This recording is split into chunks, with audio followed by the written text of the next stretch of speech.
মতিন, তুই তো আমাকে পাগল করে দিবি। কেন, কি হয়েছে মিয়া ভাই? তুই 20 লাখ টাকার জন্য কার অফিস ভেঙেছিস? আপনার কাছে নালিশ করছে নাকি? মিয়া ভাই, আপনি 50 লাখ টাকা চাইছেন। আমার তো আর কোনো ব্যবসা নাই। ঢাকা শহরে যত ব্যবসায়ী আছে তাগো কাছে আমি ব্যাট নেই, এইটাই তো আমার ব্যবসা। আরে শুয়োর, ওটা তোমার খালাতো ভাই।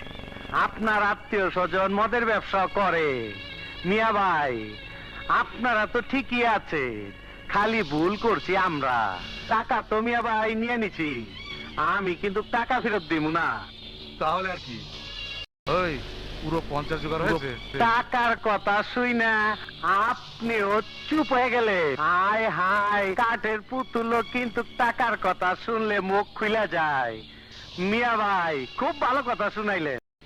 আজে বাজে খরচ করিস না, পুরো 50 নিয়ে আসিস। আরে আমাকে দিতে হবে অনেক বড় জায়গায়। ও বুঝছি, আপনিও ব্যাট কাটবেন আমার উপরে। আপনাকে লাগেই তো কষ্ট করতেছি মিয়া ভাই। আমগো হাত মাতের অবস্থা আপনারও দেন না মিয়া ভাই। খুব কষ্ট করে টেয়া বসা কামাই। আপনি দোয়া করেন মিয়া ভাই, প্রতিদিন যেন এরকম দিবার পারি। তবে আমগুলোকে একটু খেয়াল টেল রাখেন।